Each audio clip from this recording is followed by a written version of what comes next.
So if I'm not looking at you, don't worry about it. Right. Yeah, and try not to be put off by that thing.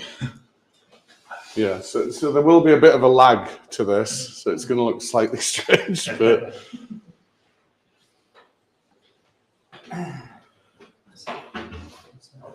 this.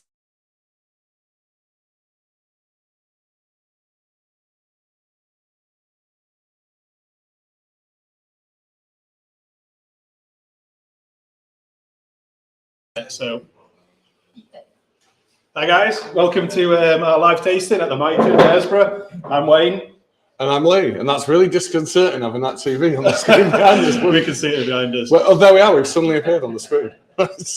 So, welcome to our 47th live YouTube session and in audience session. So, like I said, we're at the Mitre this month. It's the one of 3 new venues that we've opened in the last few weeks. And we wanted to be here last month, but unfortunately, we didn't even have the internet set up back at that point. So, we weren't able to. So, yeah, I'm glad to be back here now. And I think it's going to be a busy day tomorrow, I've heard. So, is everyone in the audience from Knaresborough? Yeah. So, for the people watching back home, Knaresborough is about to be mobbed by, I've heard, 10,000. Is that type of number?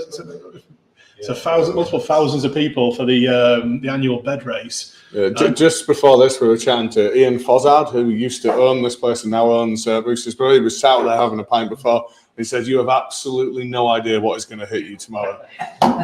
So yeah, we thought we'd put the team under a bit more pressure and do a tasting and a YouTube session from here the day before. But they seem to be coping really well, and hopefully you will have uninterrupted service at the bar. So as always, we're going to taste 4 beers tonight, but one of the things we really need you to do back home is take your stout out of the fridge. It needs to warm up so you can taste it better. We've done it for the audience, so unfortunately we've got all of your beers out the fridge, but the pails shouldn't get too warm. We're going to do the stout last, so it'll warm up, you'll be able to taste more. So the stout is the Black Tiger. It's a relatively new beer we just launched. What else do we need to tell people? Yeah, so sorry to those of you in the room. Ordinarily, we would have ice buckets with those sat in for you, but we didn't know until we got here. The ice machine's on the blink, so we've not been able to do that. So they have just come out of the fridge 5 minutes before we started here, so they should still be relatively chilled. So then there's the usual. So if you like the video, make sure you click and follow us on YouTube. Okay, so the 4 beers that we're going to be doing this time are, first of all, starting out with this one here called Hop Sessions 9. So that is the 9th iteration of our hop changing hazy pale. That's going to be followed by a beer called Beyond the Binary, which was developed for York Pride Week, and that's a 5.2% mountain IPA. But then following that up with a beer called Vice City, inspired by a certain computer game that you may recognize, and that's a 3.4% Florida Vice, so a fruited sour. And we're concluding with the aforementioned stout, Black Tiger, which is a ginger stout. And that is a collab brewery from Hong Kong. Oh my God, we've changed to Lee Cam. Nice. Yeah, I don't think we need a close-up of me like that. You're going to get it in a second. I apologize in advance. So unusually for us, this is a quite low ABVs, peaking out at 5.2. We usually do much bigger stuff. Maybe this is because of the big day tomorrow. I don't know. Also in your box this month, you would have had a couple of lagers, Down with the Citrus, which we're going to talk about later on, so I'm not going to give you too much detail on that now. Cammy's Unbelievable Lager. So Chris Kamara, we've done a collab for him. You've hopefully seen some of that on our socials, in the news. We're going to be giving you a lot more detail on that particular one later on, so more to come on that. And then we've released the sour version of our ever-popular Rhubarb Streisand. So that should also be in your box this month. So as we discuss each... Huh? Is that in the box this month? This month, yeah. It's I didn't realise it had been packaged. It's the flamingo one. That was the last thing we were waiting to be packaged to be able to ship. So people watching from home, a lot of them are subscribers, so they get beers sent to them every month, and in doing so, they get early access to some beers. And Rhubarb Streisand is a love-hate relationship beer for most people at Brew York who work with us, because it's an absolute nightmare to brew.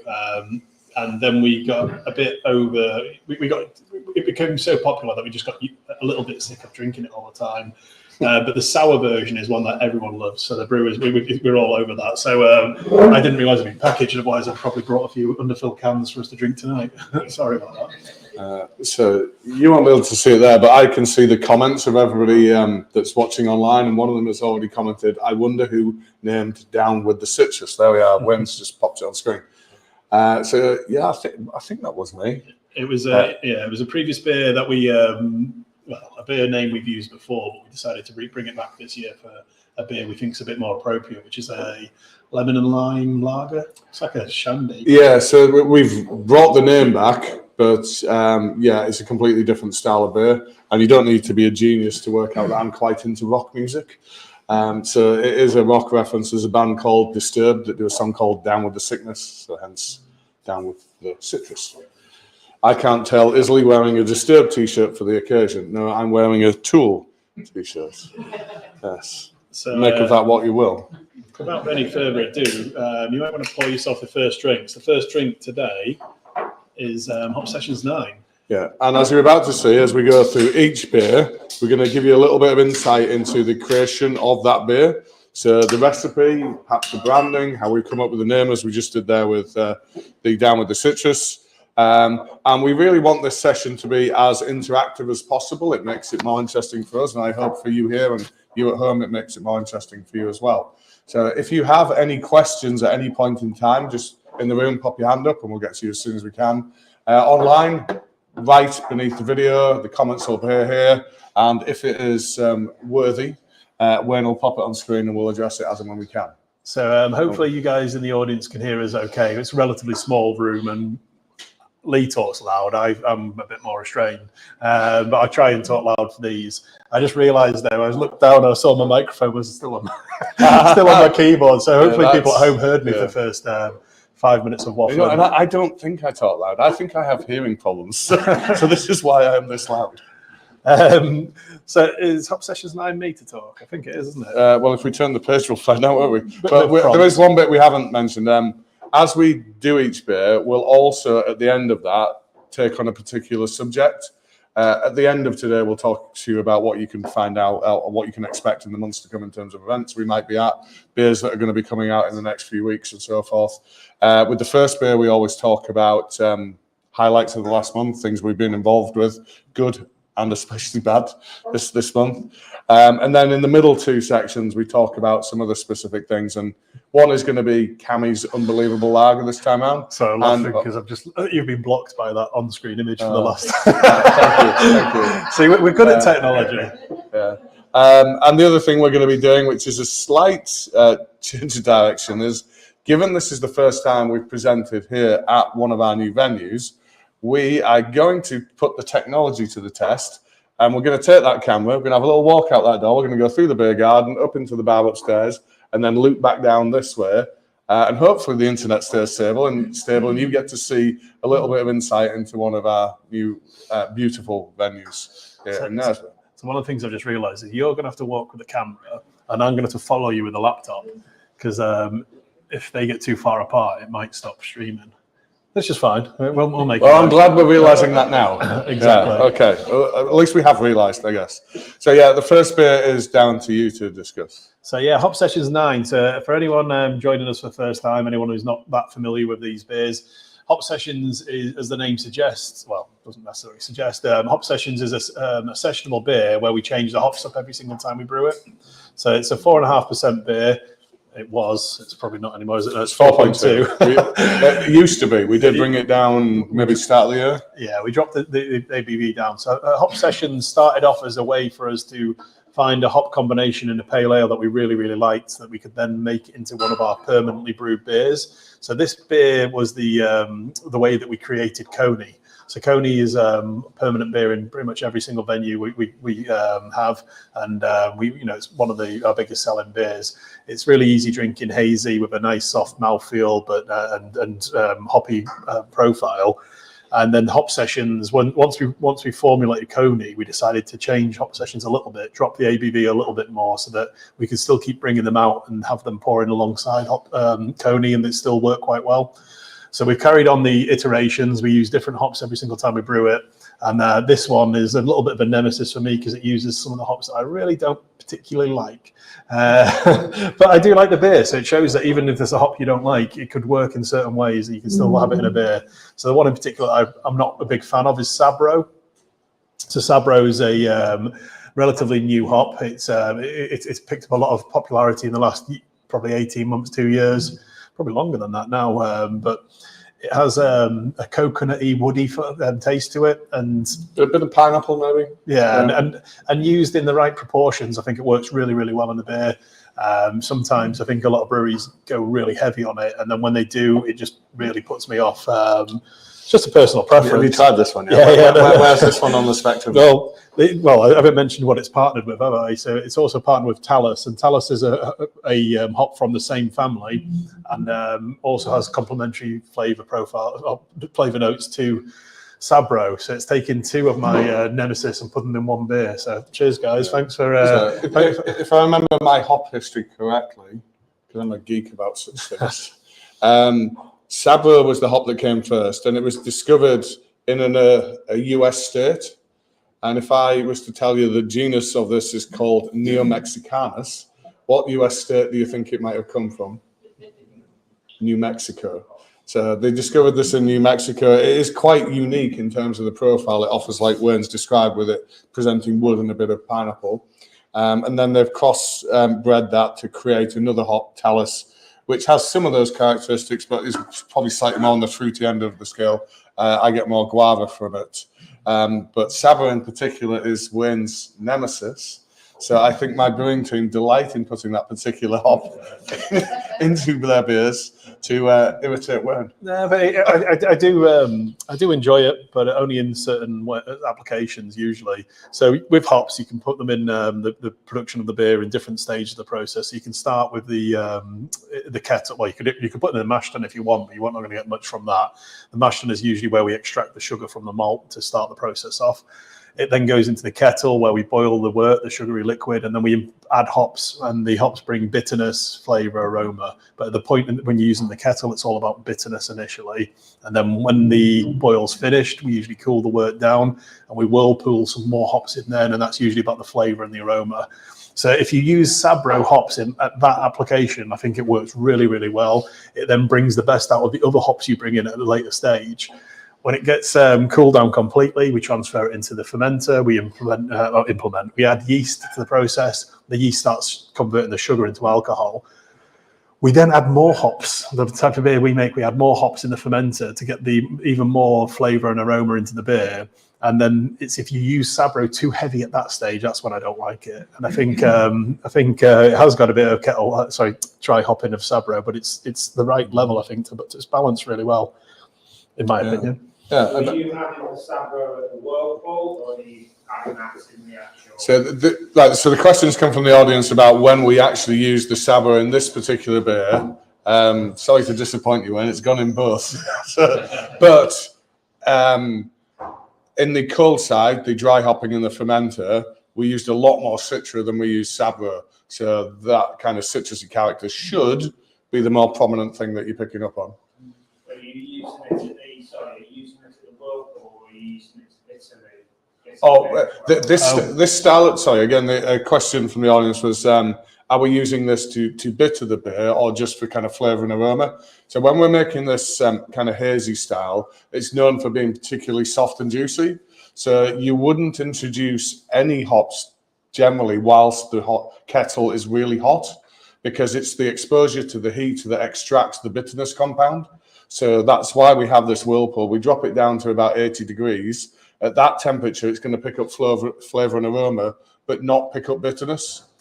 What a lot of breweries do, ourselves including, is you use a cheaper hop that is really, really good at giving you the bitterness. So any hop can give you bitterness. It just Sabro is a very expensive hop. So what is it nowadays? About £35 a kilogram. Probably about mid-20s. Okay, so that's not too bad actually. So some of the more interesting. But the ones we might bitter with would be, I don't know, £13 to £15 a kilo. So it makes and they have more alpha That's the bitter creating compound. But I think we probably should move on before we get a bit too much into the science. It's usually Lee who gets completely geeky, and I just jump in and move him on. So that's quite good to role reverse. So yeah, a good sign for whether I like this beer or not is the fact that I've poured the whole can into my glass, because I am planning on drinking it all. So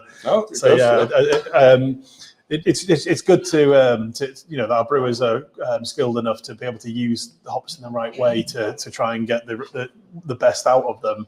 And someone like me who's not a particular fan of one hop can then still enjoy it. So yeah, and Sabra, sorry to be a little bit sciencey again, Sabra is a really good bang for buck hop, because I don't think anyone really understands why, but you could have a really flavorful hop and then you could put it into the kettle and then almost none of that flavor comes through. And then you could have a less potent one and you put it in the kettle, and for whatever reason, more of that is retained. So Sabra is one of those hops where an incredible amount of what you put in is retained through the process. So you're getting value for money in using that hop at that stage. And yeah, this is Hop Sessions 9. We got the next 3 or 4 already pre-planned out, so which hop combos we're going to use. Yeah, to 13 is planned out now. So yeah, Hop Sessions 10 comes out in about a month's time, probably less than that now. Yeah, so I don't know if you mentioned it, but this hop combo was conceived by Johnny, our new head brewer. The next one's going to be one of mine, which is Amarillo, Centennial, and Mosaic, and I'm quite looking forward to that one. Amarillo, years ago when we started getting into craft beer, Amarillo was a big part of the scene. People used to use it a lot. But these days, it gives you a really nice flavour, but it's not massively potent. So you have to use a lot of it. And when you're up against something like Mitre, which is probably priced similarly, and you would have to use less of it to get that same kind of level of flavour. Unfortunately, the use of Amarillo seems to have died away somewhat, but it's nice to see it every now and again. Okay. And this, of course, is made with our house yeast. Our house yeast strain is called London Fog. Can you guess where it originally came from? Yeah, so it's London Fog, but to learn how to use it in this style, that London Fog first had to travel to the US, because the origin of this style of beer, these hazy, juicy, soft beers, is the east coast of the US. So they took our traditional English yeast strains and they started to use them in a different way. And they found, because that type of yeast itself is also contributing flavour, it's not just creating alcohol, and it was creating fruity flavours, which were very similar to what the hops were trying to do in this beer. So they conceived of that over in the US, and now we use our yeast in the same way to create those types of styles. So it's nice that kind of thing comes full circle and we have this kind of reciprocal arrangement between us and our American cousins. So one of the things taking the tastings on the road is really good for is we get to interact a little bit more with some of our customers, some of the customers we don't get to see very often. So the ones we do see a little bit more often are regulars in our bar in Pocklington. So it's not too far. Well, Mitre's not too far either, but they like to venture into York to come and join us for the live tastings. And we've put a new TV screen in the bar this week, ready for the Euros. It's in their upstairs section of POC, and the regulars saw the TV going in and they said, "Does that mean you can put the YouTube session on for us to join in?" So the POC team have arranged for to join us on or watch along. They've got the beers, all 4 beers on draft, pouring alongside it. So hello to the regulars in POC. I can see Bob, who is one of our regulars over there, has been very active on the comments this evening.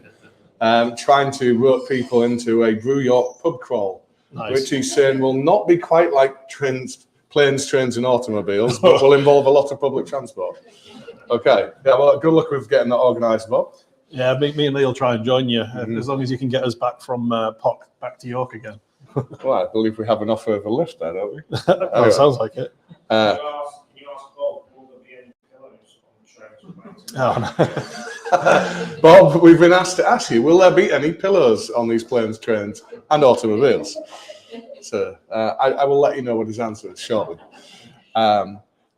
So at this point, we then tend to give you some insight into our last month, and it's usually all nice and rosy about all the fantastic things we've been involved with. But if I could paraphrase the Queen from a few years ago, this is proving to be somewhat of a annus horribilis. We've had some really bad luck of late. I think we spoke to you last time about having to do a product recall on one of our beers. That's kind of got into the national media in the last week or so, causing us some headaches, should we say. But we do acknowledge rather. It's because we had a failing in our process. Our quality wasn't what it should have been. Our checks weren't what they should have been. We have had a full review of our processes. We know what we need to do to make sure that type of thing doesn't happen again. And beyond that, we've had an incredibly unlucky time with some equipment breakdowns. Yeah, it's one of those weeks when you usually come in freeze, and by the time you get the third really bad thing, you're like, oh God, at least that's out. What we're at now, 5 or 6? Probably, yeah. So yeah, it's not been a fun week. So to be fair, both of us were really looking forward to coming and doing this tonight to actually relax a little bit, have a few beers, and going back to when we started doing these tasting sessions, it was in the middle of lockdown, and for us, it was our release. It was our chance to while we were working, finish picking, brewing beer, packaging beer, and shipping it to you guys all, to actually have a beer and chat to people again. And it was definitely time for a beer this week. So yeah. Cheers to having a beer with yeah, I think we probably over geeked on certain bits already. So I'll just say with one piece of equipment, worst case scenario, it could be a 5-figure sum to get it repaired. So these are not happy times right now. But yeah, we will. What's the phrase? What does not kill you makes you stronger. So isn't that Kelly Clarkson's song? I would not know. Modern music, as you well know, is not my thing. I'm not sure if she's modern anymore, but we're just for me. She is.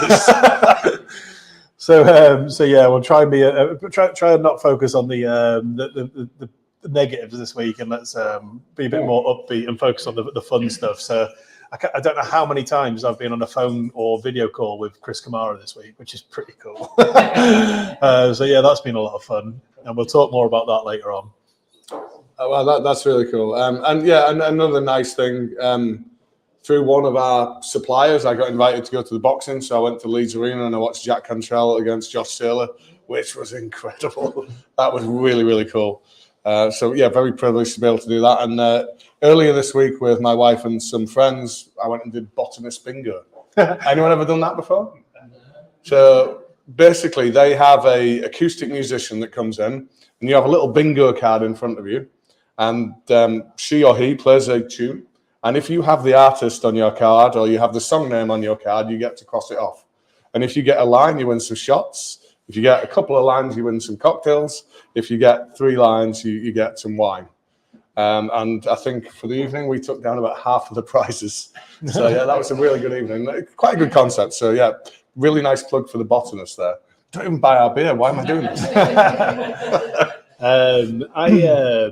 Well, myself and Lee used to drink in this venue quite a lot. So the Mitre was a frequently, well, we'd come in here a fair bit, as much as we could prior to us taking over. And it was really cool on Bank Holiday weekend. My partner was away on a hen party, so I managed to come down here and meet up with my parents and show them the place, and just had a really, really nice day here. So that was really cool. That was a lot of fun, and it was just nice to come down here to a place that we've always liked to visit and be able to. Yeah, and actually thinking about it, we've actually had a lot of time here recently, because once a quarter we bring our entire team together and we expose them to a little bit of an update. So they have to listen to us for about 30 minutes, and then we lay on some food and drink. Was it an hour this time? Well, it was quite 30 minutes, but you talk for about 40 minutes. Right, fair enough. Yeah, I can't deny it. So yeah, all right, they listen to us for about an hour, and then we lay on some food and drink. And it was the first time we brought together the expanded team, so the management of here, the Horse and Farrier, and Coopers and Guiseley. So that was the first time they got to meet everybody else. So I think it was a really good day. I think some of my team ended up in Leeds. being on a train station, you kind of have access everywhere, haven't you? There was some sorry-looking sturts the day after. Because we used to do it on a Monday because all of our bars used to be closed on a Monday, but now most of the bars are actually open. We have to try and balance it so that some people can still attend and some people are covering.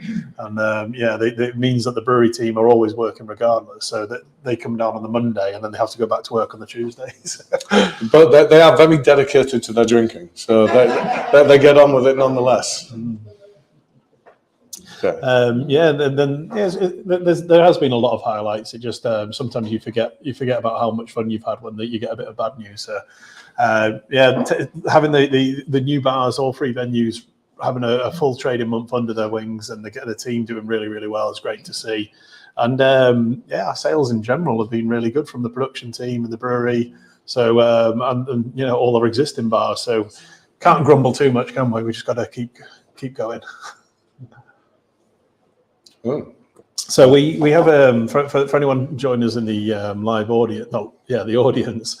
There's a running bet with the online audience every time we do this about who's going to go for a wee first. We call it the sweepstake, and I typically lose all the time, don't I? It's just like as soon as the camera goes on, it's like I need the toilet already. I don't know what it is. Typically, I think in gambling terms, it's as near as you could ever get to a sure thing. But I don't know. I think this year in particular, so the last 6 months, I just been able to go for the whole live tasting. But today, I genuinely have to go already, and it's only half an hour. So Lee's going to have to hold the floor while I run off the toilet already. So whoever bet on me, you've won again. Sorry. That's truly pathetic, man. All right, anyone want to help me out here with some questions then? Anyone? No?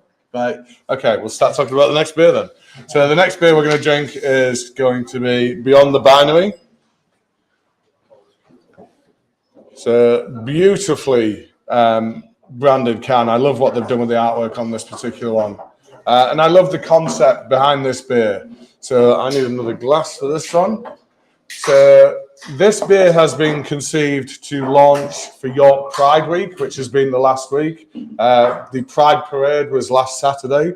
And it was conceived by members of our team who are non-binary or LGBTQ.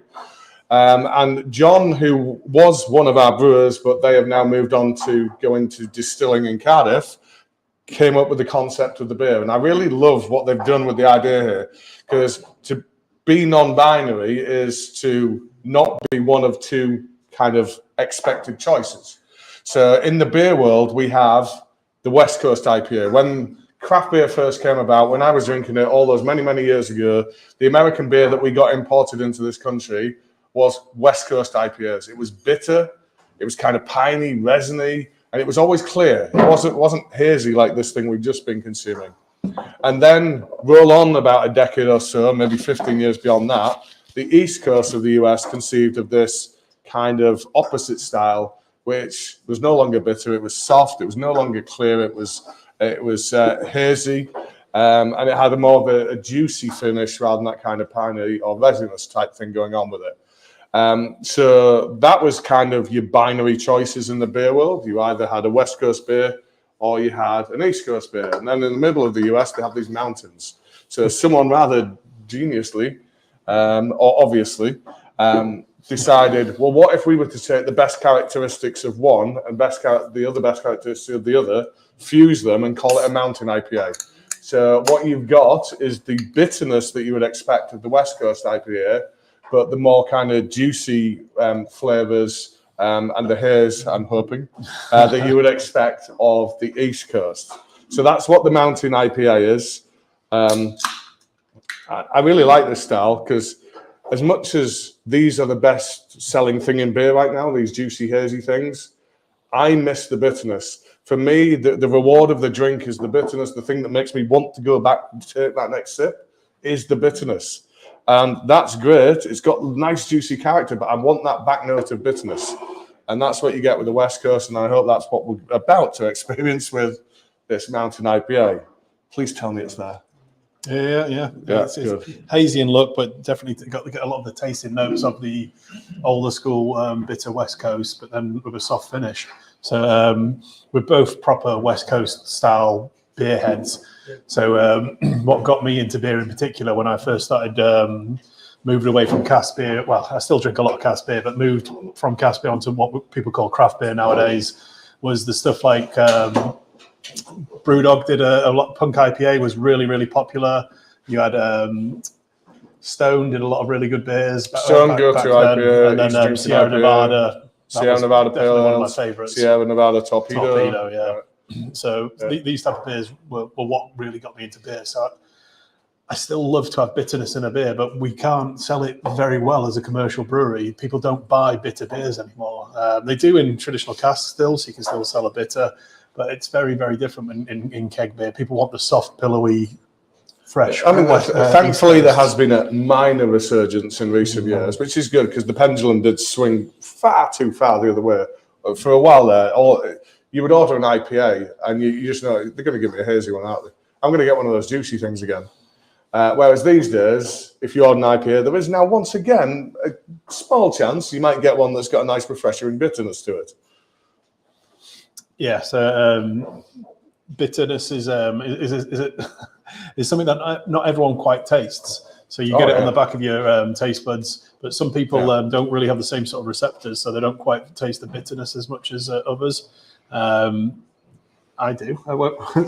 My partner always says to me, I don't like those bitter beers, but what she usually means is the hoppy beers because a lot of hops bring the bitterness. Well, that's my dad used to say, bless him, no longer with us. He used to say, I don't like them hops, Lee. I don't like them hops. And then what he liked was we released a beer called Mitre, which is actually going to return in a month or so, which was our very first ever New England IPA, which is the kind of paramount example of this hazy type of style. And because it was soft, it didn't have the bitterness, that became one of his favourite beers. And he said, yeah, but I don't like hops. It's like, you do like hops, Dad. What you don't like is bitterness. So one of the things that we did quite a long time ago, we implemented on the back of every can of beer is our tasting wheel. So you've got different elements that you may find that you really like in a beer, but you don't realise what it is you like. So we tried to make it a little bit more visual, so you can see, okay, yeah, there's something in that beer that I really like. Well, that might be the mouthfeel, it might be the bitterness. But our friend summed it up once because the type of beer he liked, it looked like a pint on the back of the shape glass. Made it look like a pint glass.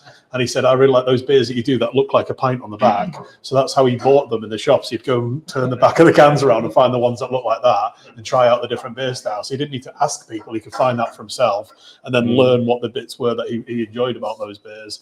So it's quite nice to find a way of... So he liked the ones that were higher on the hoppy and fruity scale and lower on the bitter and mouthfeel. That's what he must have been doing. Right. I mean, bitterness. There was almost a kind of an arms race back in the day with bitterness. Oh God, yeah. I mean, anyone very familiar with the craft scene from back then? Do you remember the Mitre 1000 IBU beer? So IBU means International Bittering Unit. It's a standard reference for how you would measure bitterness in something. And if we say that's about 20, this is probably in the region of 35, 40. And Michele did a beer that was 1,000. IBUs, yeah. 1,000. But it was nothing other than a marketing exercise, really, because your perception of bitterness has an upper limit. I forget the upper limit. Let's say for the sake of this conversation, it's 100. It's something of that order. So 900 of those IBUs was wasted because anything beyond that kind of threshold all tastes the same to you. There is a maximum amount of bitterness that you can perceive. But I imagine they did lots of trade off it. And here we are, probably more than a decade on, still talking about it. So it worked for them. It's the diminishing returns aspect. So you can keep going, but you're not going to get anything for that unless it's a marketing tool. So when it comes to adding hops in the fermenter, so even when you're home brewing, you want to add hops at home into what you're fermenting, you got to get the balance right. You don't just want to keep going hop, hop, hop, hop, hop, and then all of a sudden you've got no beer left to actually package at the end of it. And it's the same for us. We don't want to put too much cost in there. We need to be careful not to keep throwing too many hops in to beyond the point that you can taste the difference, because otherwise we're just going to make that beer way too expensive. We won't sell any, and we won't actually get that much product at the end of it because the hops will basically... We ever mentioned before that Wayne's an accountant? I've got to look after all aspects of it. I've got to make sure that you guys will want to buy the beer as well as enjoy the beer. So get the balance right. So we cover? Is there anything we haven't covered about this beer? You talked about John, who's now left us. Yeah, I don't know the name of the. John's still Actually, alive. John, John, if you're watching, sorry, I didn't mean you. I did say that they have gone to distill in Cardiff, and I was just thinking I don't know the name of the distillery, but I think it might be called Cardiff Distillery. It's not a genius leap, is it? But anyway. So yeah, this was one of their last acts before leaving us to conceive of this beer. Unfortunately, they weren't around to see the launch of it, but they've done a great job with it. Yeah, I really enjoyed this style in particular. It's you don't see it very often either. That's they are cropping up a little bit more now, but. So we're about to go and leave you guys because we're going to have a little wander around the building and show off this fantastic venue to our wider audience. Before we do that, any questions? No? So if you want to follow us on our little walk around the room, you have the remote control for the TV over there, so you can turn the volume up on that. But just give us a couple of seconds to get out the room, otherwise we're going to get some weird feedback. Well, I'll unclip this and Lee can be the cameraman. Right. This is definitely going to work really smoothly, right. By the way. And I'm not taking the whole tripod, am I? How do I get that out of there? Right. Okay. So we go. After you. Right. Don't keep going. Let's do audience cam. Here's our audience. There we go. So this is going to run really smooth, by the way. What could go wrong? So yeah, this is our beer garden. And there's the lovely guys from Frango's over there that served us our lovely chicken dinner earlier on. Right, you're filming me now. Right, am I supposed to? There's a train station. So, train station, an absolute stone's throw away. So we get a lot of trade from people coming in from there. So, not the warmest of nights.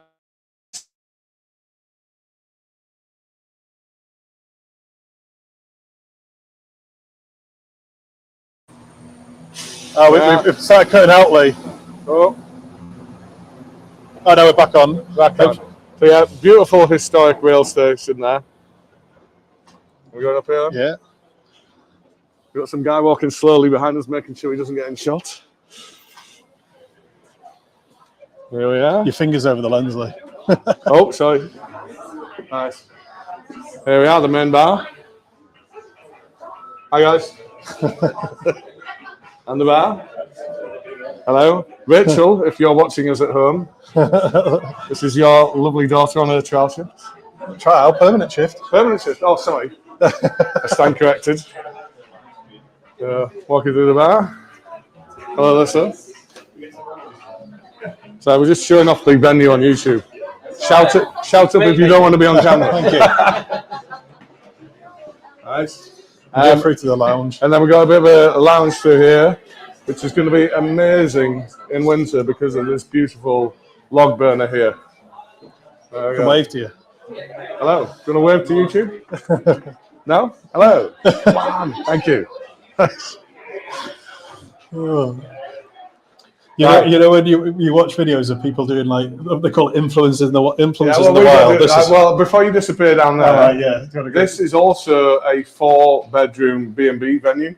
So there's also. I'll show you my room. Show you my room for the night. We're going to see Wayne's actual room. This is where Wayne's going to be staying this evening. So how's our internet signal doing? All right. It's still working, I think. And you're in the George Moore room, and who's George Moore then? Yeah, someone with a local historical connection, I guess? Yeah, don't put me on the spot. Oh, nice looking room. Nice. We won't look in your bathroom. We'll spare you that one.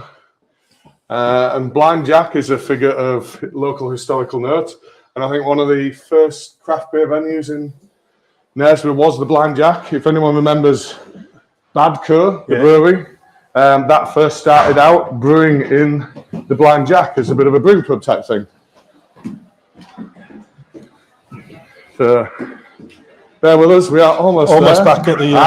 you didn't want to go on camera and you ended up on camera. There we go. And then down these stairs. So where we've been filming this evening is the lower floor. Greg's on camera as well. And Greg, what you don't realise is there's a lag on that camera, and you're about to see yourself suddenly appear. There you are. Yeah. So yeah, this is the lower floor. Any chance we could kill the volume on that now, so we don't have? So this is the lower floor where we have another bar down here, not currently in use, and we have a mobile bar here, which is ready for the big event tomorrow. This is the kitchen. Hello again. So we have big aspirations for this space down here. Going to get more of a kind of restaurant vibe going, with a little bit of a refurb, and like you've got the serving point there, the pass, as I think they call it. I've had to put Derek's comment on screen. What's Derek's comment on screen? Production value of the tour isn't great, but it looks a cool place. Well, I'd say that's pretty fair. He's no cameraman, is he? And I'm also not going to have to do this bit. Yeah. You almost got it right. You just pointed at the floor, so. There you go. So you must have. There's a delay, isn't there? So yeah, Derek, I think you're right. But if you've ever seen us do one of those walkarounds before, I'd say we're marginally improved. The other ones were absolutely disastrous. Yeah, well, the internet did cut out temporarily, but it wasn't too bad. It wasn't as bad as usual. So did you all drink all your beer while we were gone? All our beer. Although I believe Derek actually would have bet on the internet cutting out, because if you read further back in the comments, he was suggesting that was nigh on to happen.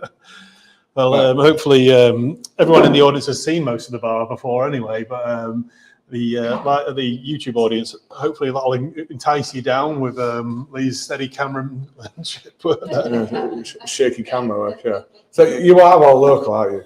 Yeah. Yeah, right. So you've just, well, thanks for persevering with that, guys. But for those online, hopefully that added some value despite the shaky camera work. So one of the questions we got while we're there, it looks great. Are any of the rooms dog friendly? Well, yeah, I think one or two of them are. You just need to let the team know, and then you have to pay a small amount for an extra cleaning fee, but they are dog friendly. I have a dog, so I had to do that. So and the bar bit is, obviously, because we've got two four-legged friends down here. Yeah, should have got them on camera earlier. Yeah. Alan doesn't think I'm no Annika Rice, apparently. Yes. Although you have to be of a certain age to remember that, I guess. Right. So what do we think on that second beer in the room? Yeah, thumbs up. Thumbs up, very good. So we've got our... compared to the first one? What? Sorry, when? First or second one? First. We're maybe down the middle in the room, do we think, then? I really like Sabra and Thomas, so I'm a bit biased. Oh, right. A lady in our audience really likes Sabra and Tellis. She's your nemesis. Our chef from the venue in Coopers, Asian Street Food Shack, he's put a comment on saying it's a great spot for beer and food. He did a pop-up here a few weeks back. His steak bao buns are amazing. Well, all the food's amazing, but I'm a sucker for steak, so make sure you check it out.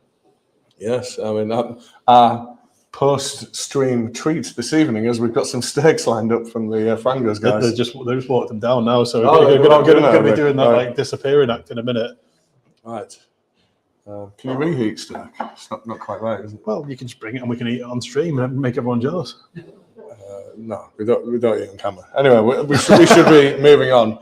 Although we're supposed to move on to beer 3, and I've got 2 full glasses. So. Don't worry, we're only 45 minutes in, Lee. We've got 15 minutes of questions.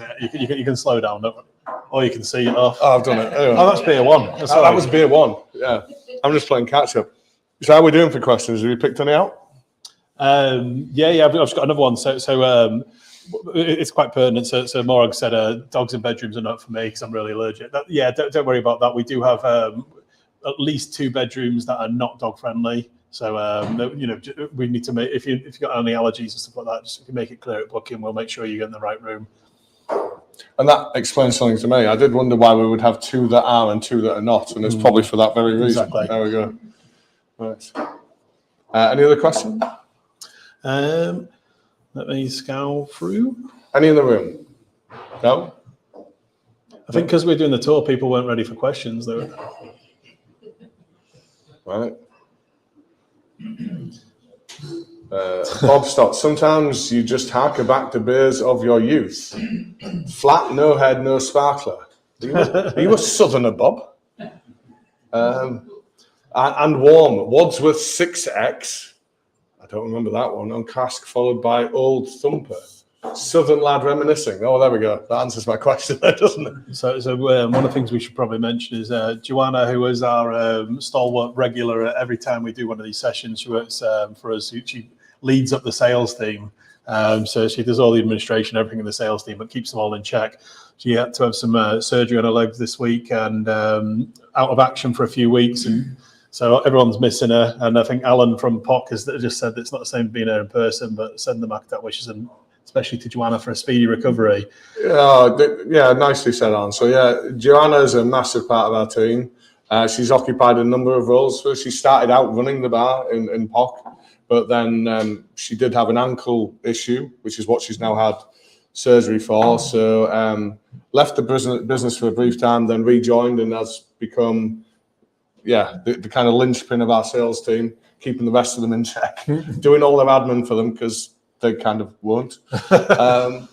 And yeah, you are dearly missed, Joanna, and we hope you're going to be back soon. So get well soon. And I think she's scheduled to be off for 6 weeks.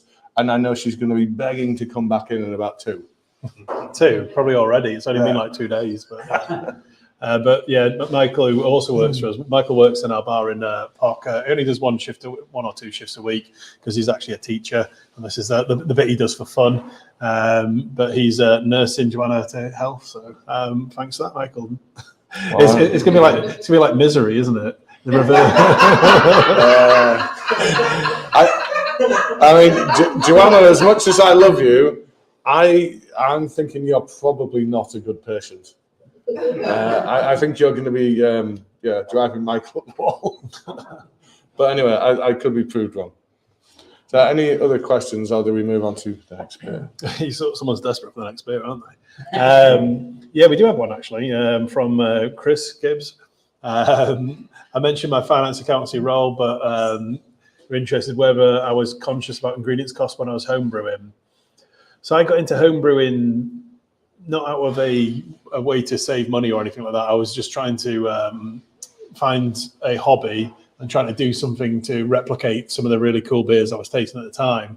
So I wasn't quite cost conscious when I was homebrewing. I'm definitely a lot more aware of it now. Because come on, tell the real reason. Because he's an accountant, he didn't like paying all that money for beer, so he decided to make it himself. But no, when I was an accountant, I actually earned some decent money. I don't anymore. But yeah, so I didn't need to worry about spending money on beer.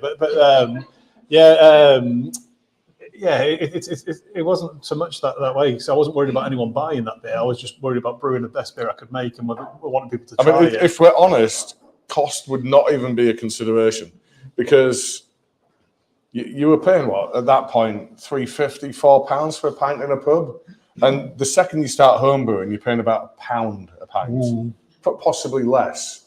And once you get good at it, the numbers kind of add up. And even if you go really, really silly with the raw ingredients that you're putting into that beer, well, maybe that pound becomes £2. Well, it's still £2 less than you're paying for a pint in the pub. Yeah, well, and also, because one of the main costs that go into your pint, we talk about all the time, is tax. It's duty and VAT, all these different things that go to the government. So when you're homebrewing, you're not paying any of those. So it does make your beer a lot more affordable. You just got to be really, really patient. And when you're homebrewing, typically you're talking 4 to 6 weeks, whereas commercial brewing, you can probably turn a beer around in. We still do 4 weeks usually, but you could do them in 2 to 3 weeks if you were really putting pressure. Well, it's not putting pressure on, but really trying to squeeze the most out of what you do. Yeah, and if you get quite good at it, you'll suddenly find that you're everybody's favourite friend. Barbecues are great. Yeah, when you're a good home brewer, you get invited to all the barbecues. Yeah, and the amount of times people will ask you, do you have any testers? Do you need any testers? Yeah. So a good one here from Vonabox. I was one of the first monthly box subscribers. Loved them, but had to stop for a while. I can start again, but what can we expect these days in terms of how many are core, how many are specials? Nice. So we had a good chat this morning, actually. so we don't put core beer in certain boxes. We have 3 different types of boxes now. We have the do you remember the names of them? Oh my god.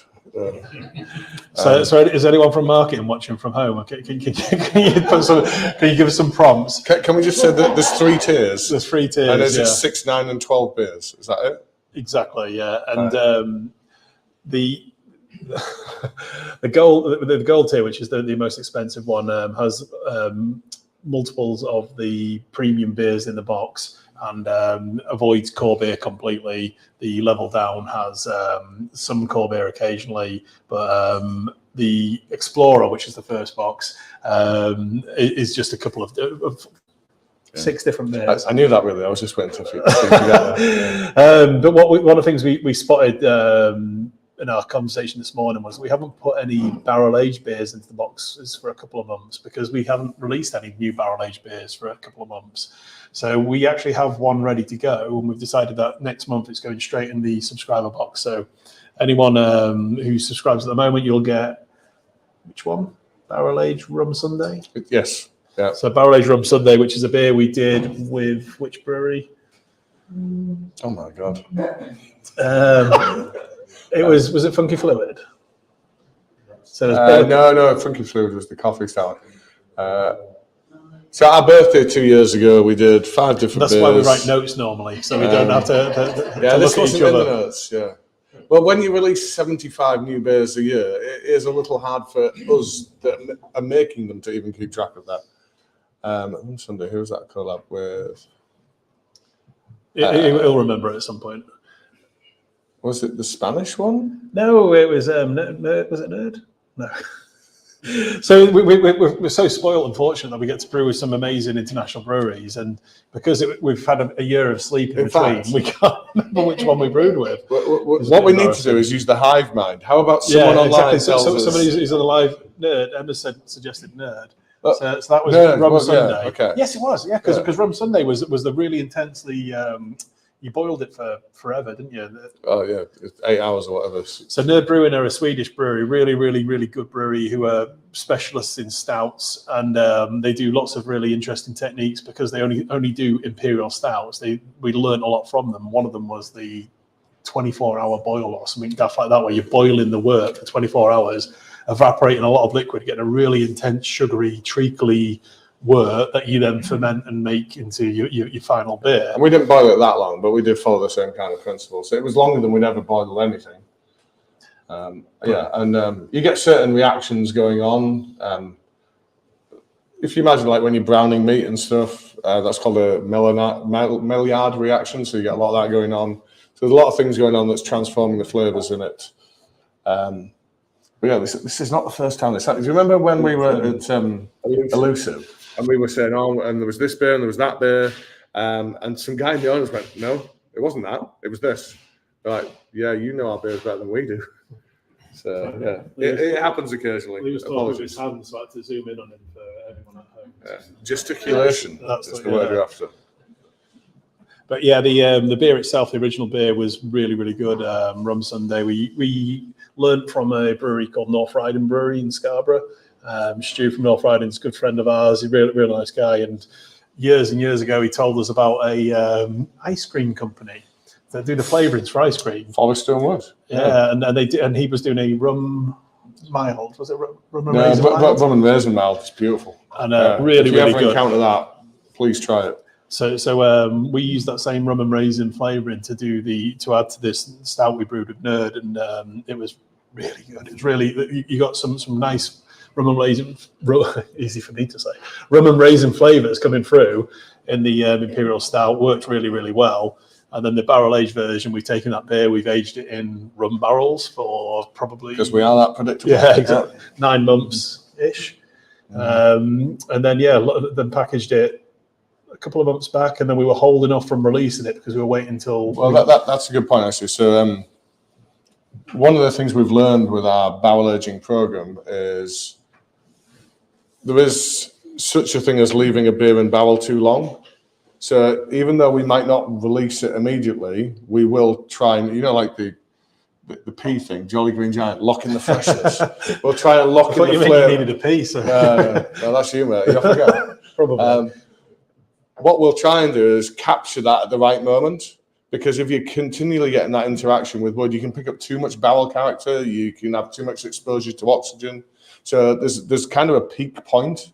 So you want to try and identify what that is, and you package that beer at that point in time, even if in terms of your sales or release schedule, that is not the right time to release it.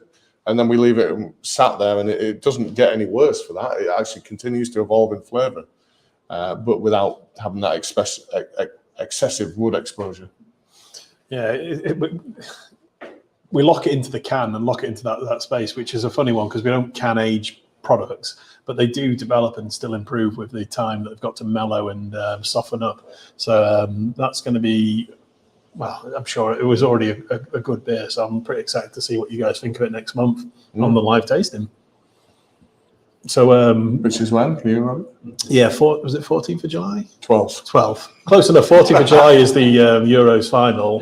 12th was no football going on, so it was a good time to do the tasting. I've made a right boo-boo on the 14th because this is going to sound very fancy. I own a cask of whiskey, and it's not like a full-size cask of whiskey. It's like a firkin, like a beer barrel size cask of whiskey, so it's like a quarter of the size of a standard one. And it was a startup company, and I wanted to support them. So I bought this cask of whiskey, and it needs to be bottled soon. But they do these cask owner days, and I've had this cask for 5-6 years, and I've never been. I thought, well, I'm finally going to go to one of these cask owner days where they allow you to sample some of the whiskies that they have in development and so forth. So I booked it in. Turns out that day happens to be the Euro finals. And I'm starting drinking whiskey at midday. So, although that finishes at 4, so I might have to do whiskey 12 till 4, siesta, and then football. That's a great day. I think that'll be a very great day. So got an interesting one there from Simon Palmer. Do you plan to introduce any more vegan-friendly beers? Everyone we've had so far in the tasting's been vegan-friendly. We try not to make beers that aren't vegan friendly anymore. We still use lactose, but we try to minimize our use of animal-based products if we can to make the beer more accessible. The only animal product we usually use is lactose. So and we used to use a hell of a lot of lactose. So we don't. Well, do you know what hit this home for me the other day? So we got approached by a supplier who said, "How much lactose do you buy? Can we quote for it? Can we try and beat what you're currently paying?" And I had a look at what we were using, and I was like, "Oh, that's a lot less than we used to use." And I've got him to get a quote in for us. And even though each year we are selling more beer overall, and we're growing at the minute, 20-30% a year, our actual usage of lactose, the only non-vegan ingredient, as well as said, that we would be using, is diminishing. So we are using it only when we deem it absolutely necessary. Trying not to do it all the time. One thing we possibly won't be doing is we've tried to do or to do vegan versions of existing core beers or signature beers, as we call them, that have lactose in, and they, in my opinion, probably yours as well, have not been as good as we think they could have been. So I think if we're going to do those kind of beers, it would be dedicated vegan beers rather than trying to reinterpret something else that we already have in our range. And it was more around when we brought these vegan-friendly versions out of our signature beers. I think they held up. I think they tasted really good, but the amount of extra ingredients we had to use instead of lactose meant they became a bit cost prohibitive because people are used to paying, say, £3.50, £4 a pint of cask beer for Tom Coco, but the vegan-friendly version of Tom Coco is £4.50 a pint because the alternatives we use instead of lactose cost us a lot more money. And it was those little things that made a big difference where people were like, "Oh, I'm not," like personally, they were thinking, "I'm not a vegan, so why would I pay a premium for something that doesn't taste like the original?" So yeah, it was good to do, and we will still keep making vegan-friendly beers, but trying to rehash our original beers, it didn't quite work as we'd hoped it would. So we've gone on to the next beer, and we've gone on to it. I haven't put it on screen. We haven't started talking about it. I don't even know you. I say we. You I've gone on to the next beer, so we should probably start talking about the next beer, which is Vice City. So It is my beer, isn't it? Stop There's yours. Yep, there you go. So Vice City is a collaboration we brewed with a really cool brewery from Croatia. So Garden Brewery are based in Croatia. They're quite a large-scale brewery. I'm going to put you on the spot. Do you know why they're called Garden Brewery? Because I've never known that. I think they're. I don't know this for sure, but I think their brewery and tap room is very garden focused. You know, really nice outdoor space. Genuinely don't know that, but when we first started brewing as a business, we went down to London and brewed a brewery called Brick. Brick no longer exists anymore. Oh, sorry, Brick went into administration. Were bought by the bricks and mortar Brick. Doesn't wow, what did I do there? Doesn't exist anymore, but their brands still exist because they're owned by Brew, which is the Brew, however you pronounce that. Black Sheep, and also Brew by Numbers and a few others. But back in the day, when we first met the guys from Brick, Ian, the guy who founded it, is from York. So we met him, had a good chat with him, and went down to London and brewed a beer with them. And that's when we met Nadia for the first time, who became our marketing manager. And then we met Pete. Yes, so Pete was one of their brewers who went off to be the head brewer at Garden. So we had a long, tedious link, I guess, to the Garden way back then. And then we were doing a lot of international beer festivals, and we met a really cool guy, Mario. So Mario is a Mexican guy who's their export manager. Who we don't drink that much anymore. You wouldn't believe that when we say this on a live stream. We don't drink that much anymore, but Mario's one of the guys who makes me feel sober every time I'm at a festival. The guy can drink, and that's impressive because he goes from country to country selling beer and pouring at these festivals. And wow, he can certainly put beer away. You know when someone says like, my mate's a party animal, I bet my mate's more of a party animal. You haven't met him. You have not met Mario.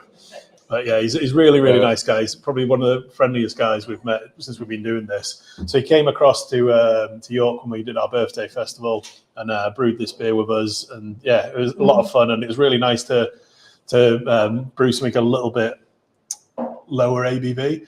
So again, if you're not used to our tastings, what we tend to do is we'll build up with a couple of pale beers, we'll do a palate cleanser and a sour, which is what this is, and then we'll jump onto a stout. So if you don't like sour beer, I'm sorry, we have to do this every now and then. So this beer itself is a Florida Vice, which is a fruity version of a sour beer.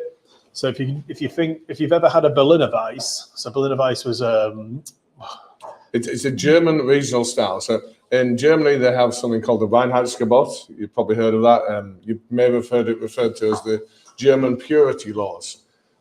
So back in the old days, they used to say you could brew with barley, water, and hops because they didn't know what yeast was back then. They thought you just put this magic wooden stick and then stuff happened. I almost did the first swear of the evening. But after a while, when science moved on, they realized there was this thing called yeast doing that magic. So then they allowed water, hops, barley, yeast. And then there were certain regional styles where they would permit the use of something else. So Berliner Weiss comes from Berlin. It uses wheat. So because it's a regional, a protected style, it's permitted to use something other than those four primary ingredients. And then, the style itself, we brewed a few Berliner Weisses over the years, but it's typically lower strength. So it's actually quite a weaker style, sour. And you can put fruit flavors into them. So they sell like fruit pumps. And one of the popular ones is Woodruff. So you get your Berliner Weiss, and then you put a bit of Woodruff syrup in it, and it gives it a different. It's green as well, so it looks quite cool. So yeah, we've done stuff like that before. We really liked it, and one of the newer styles that came out was when the Americans started doing the Berliner Weiss style. They started putting tropical fruits in them. And it's actually a really nice way to have a fruity, refreshing sour beer. So the Florida Weiss style became quite popular. And we've not really done any of them before. So, every now and again, like I said earlier, we do 75 new beers a year. And every now and again we go, why on earth have we never, ever done that style in all that time? 8 years of doing almost 75 beers a year, and we've never done one of these. So this is the first time we've ever attempted a Florida Weiss. I think we've done a very good job of it. I enjoy Untapped appears to have a different opinion. So if you use Untapped, it's a beer rating system, and it basically people put their own scale It's of the judging 1 out of 5. gamification of drinking. Yeah, You get awarded badges for drinking beer. And unfortunately, you can make the best sour in the world, you can make the best bitter in the world, and it's like, oh, I love that bitter, it's amazing, 3 out of 5. It's like, okay, so the best bit you've ever tasted, but it's a 3 out of 5. Okay, that's your scale. Generally, we've seen things like it's the finest example of this style I've ever consumed. 3 out of 5. So what are you people, looking for? People use it for different things, which is understandable because you want to refer back to something you like, and you want to drink a 5 out of 5 beer in your opinion or your taste buds, then you go for your 5 out of 5. And even though it's the best sour, you might not want a sour. So there's different reasons why people use it, and it's great. But it is amusing at the same time for us as brewers. It's just like, yeah, okay. It can be. Well, it used to get us down quite a bit when you look at it. And you're like, really? Yeah, but I mean, our check-ins ratings are in excess of 1 million now. So you can't review them all, and if you want to try and keep a cap on your blood pressure, it's sensible to not look at them all. But these type of beers, especially low strength beers, are quite divisive on websites like that. Sour beers are quite divisive, full stop, in the audience who like sour beers. Yeah, so it's very, very divisive. So divisive style, divisive ABV. So you're never going to please everyone. But I drank a can of this last time I visited the Mitre. I got a can to jump on the train home with, and I hadn't tried it before. I was like, ooh, I wasn't expecting that. I really like that. So yeah, I think if you're quantifying amount of flavour impact relative to strength of beer, that's a lot of flavour coming through in a 3.4% beer. So I think on that level, we achieved everything we intended to achieve. Yeah, I'm really pleased with it. I think every time I have something like this, I always think, I wonder what a 7% version it tastes like. Have you said what fruits are in it yet? No, mango. Oh, well, let's play a game then. You're not allowed to look at the can in front of you. What tropical fruits are in this beer? Mango, guava, yes. Pineapple, no. Oh, unless I've got that wrong. Yeah. Passion fruit, someone said. And papaya. Oh, you've read the label. There's no way you're getting papaya unless you've read the label.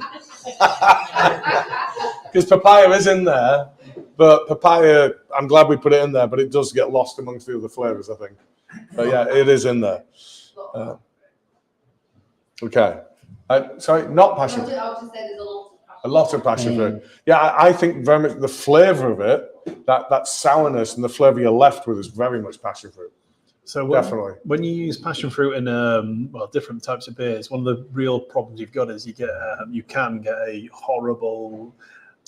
It's not done it this time, thankfully, but it could end up with a kind of sulphurous and can give the beer a very unattractive aroma. Your beer smells like farts. Yeah, that's another way of putting it. Yeah. So we did a beer called when our second year, it was called When Passion Turns Sour. And yeah, it was very Trumpy. And we had very kind of Fatal Attraction artwork on it was. But the beer tasted great, but you'd have to drink it like that. So one of the things that massively affects your perception of flavour or taste is your nose. So what you smell makes a huge difference. And something we used to do a lot on these tastings, we used to say like, get some jelly babies and hold your nose and eat the jelly baby. You've got no idea what you're tasting. It's a great way of educating people about the perception of flavour. You will know it without knowing it. So the reason that you lose your sense of taste when you have a cold is because your nose blocks up. And 80% of your perception of flavour is nasal. And when you're drinking a beer, your biggest perception of flavour is what they call retronasals. So it's not when you swallow it, it's when that flavour comes back up the throat and then goes into your nose. That's when you're perceiving the flavour of beer predominantly. So like Wayne says, what you can do is you can hold your nose, chew on a jelly baby, release the nose, and all of a sudden you get this surge of flavour. But if you don't like the person you're doing this test with, another way of doing it is you get them to hold the nose and say, bite an onion. And in biting that onion, they will barely taste it. And then you say, release your nose. And then they go, ah. Realise what they've done. So a good one there from Emma. Are we going to do an up-to-ABV version of Vice City, maybe San Andreas? San Andreas. Well, actually, we did say this was a reference to a computer game. We didn't actually talk about it. So, yeah, Vice City, GTA, Grand Theft Auto, It's Vice a great City. game. Yeah. Great game. In fact, I've just bought a PS5 this week. But apologies to my The wife. guy who has watched- no time anyway. I have no time. Yeah, I have no time. So I bought a PS5. My wife saw the box and she went, "I'm going to drop this first swear this evening." She went, "You're not going to fucking talk to me at all now, then, are you?" So again, I'm sorry about that, but no, I will do my best to talk to you, Polly. I bought this because you work certain Saturdays and Sundays, and that's when I will play on my computer system. Yeah. But yeah, anyway, a reference to an iconic computer game, which had a really, really good nod to the kind of 80s Miami Vice kind of feel of things. So, given that I lost the weepsteak, I'll best go for my second of the evening. Really? I'm sorry. Oh my God. Oh my God. I might have to say it way back. Right. So at that point, I'm going to tell you about some other things that are in your box this month.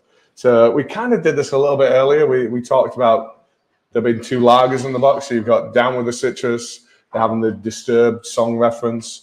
So that's one of our lagers where we've taken it, we've added lime, lemon to it to create a really nice, easy drinking lager for the summer. And at the same time, we've also created Cammy's Unbelievable Lager. You must know who Cammy is. Yeah. Do you know, actually, we've had the pleasure of meeting him a few times now. Sorry, mate, other way, right. Sorry, we almost had someone inadvertently walking on camera there. So yeah, we've had the pleasure of meeting him a few times. And do you know, if you try and call him Chris, he tells you off. You have to call him Cammy. Isn't that brilliant? And they say, never meet your heroes, because these people are never going to live up to your aspiration or your estimations, rather. And having met him a few times, he is every bit the humble, down-to-earth kind of guy, really lovely guy that you would expect him to be.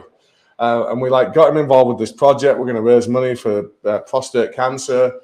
He's going to be joining us at 2 different venues to run events that will raise further money for these. And what we said to him is, what would be really good is if we could encourage people to buy the beer to serve in their venues, and we'll do a little bit of a sweepstake or a weepstake.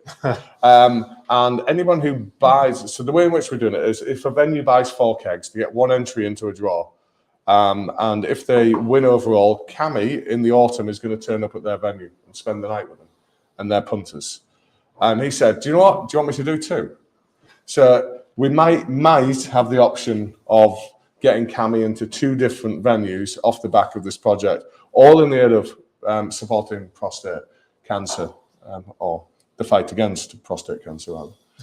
So yeah, you've mentioned what he's doing for us in a couple of weeks. No, I said that he's going to be at a couple of venues. I've not done the detail on that yet, if you want to get into that. So one of the things he said he'd do is turn up in one of our venues to do the initial promotion. So we've got the Mitre we purchased a couple of months ago, and we also bought 2 more venues, which was the Coopers in Guiseley and the Horse and Farrier in Otley. So he's going to turn up we chose Coopers at Guiseley because it's got a huge function space, so you can fit 100 people in there for a function. So we decided that's going to be the largest space where we can raise as much money as possible for Prostate Cancer UK. So we've got, I think, 100 tickets in total for sale, and we've sold maybe 70 of them because we didn't put 30 of them on sale. So we'll release maybe another 10, but we're going to keep 20 of them to sell to our team to come along. But everyone's paid £10 for a ticket. All that money goes straight to Prostate Cancer UK, and then you get a free pint on arrival. And yeah, it's just a really good way to initially raise some money. Chris will, Cammy, he tells us off if we call him Chris. I didn't like to say that. So Cammy will do a little bit of talk, say hello to everyone, but he's so friendly. He'll literally just jump between tables and talk to people and post photos all night. He's just really, really nice guy. So his son, Ben, again, another lovely guy, is essentially his, would you say, business manager? Or certainly manages his calendar. And he came along, well, he's come along a few times, and we were chatting with him, and it was like, does this not get frustrating? Everybody kind of jumping on him, wanting photos, wanting to share stories and so forth. And he said, I've never ever seen him turn down a signature. I've never ever seen him turn down anything. He said there was this one dinner we were at, we got up to leave, and an hour 20 later, we got across the room. That's the measure of the guy. So that which game is that? That's the 18th. So 18th of June, we're going to be at Cooper's in Guiseley. It's the 5 p.m. kickoff. It's Turkey versus Georgia, I want to say. Although Georgia really in the Euros. Yeah, Turkey, Georgia. Turkey, Georgia. And then we've only just worked this out in the last couple of days. There's a bonus to that. He's also going to be coming to our brewery tap in Osbaldwick on the 25th of June for the 8 p.m. England game versus Slovenia. So that's going to be a really cool one. So yeah, we try to avoid assuming that with his diary we'd never be able to do an England game with him. But he called Yusuf, our sales director, on yesterday morning actually, and said, "How's about I come down and do another event in one of the venues? As long as we can raise even more money for Prostate Cancer UK, then I'll do one more." Our venue at Hanley's got a huge tap room. We can fit 200 plus people in there with a huge screen. So we're like, well, we'll sell 150 tickets. And I assume that's the same £10 we were exactly the same charging concept. Yeah. So if we can sell out both events, that's £2,500 raised for Prostate Cancer UK without any of the 10 pence per pints that we're going to raise as well. So be a huge boost to the campaign. So really, really exciting.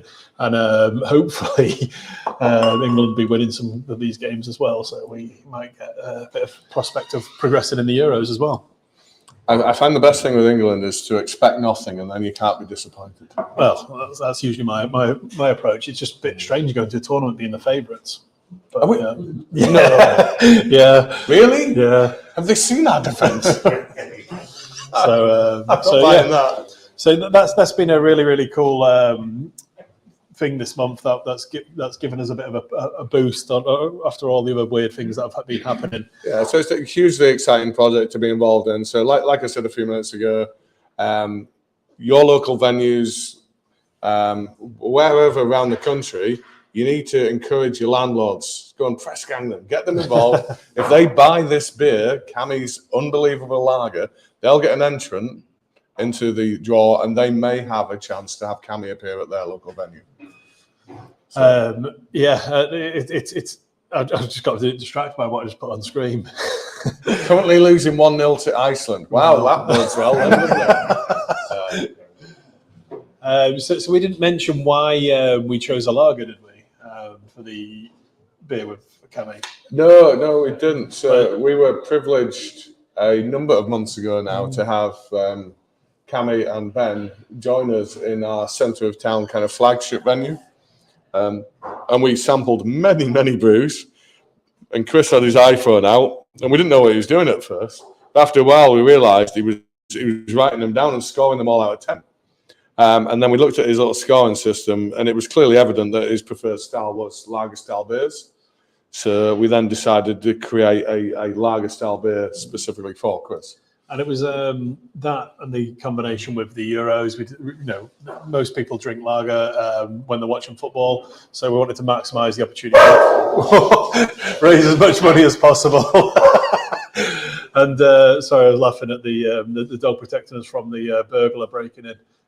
There wasn't a burglar. Which was in fact our food vendor shutting the window at the back of the room. But yeah, lagers are massively popular style during hot weather and during football tournaments. So we realised it might be the best way to raise as much money as possible. So that was the plan, and hopefully we'll give you an update next month on how that plan's progressing.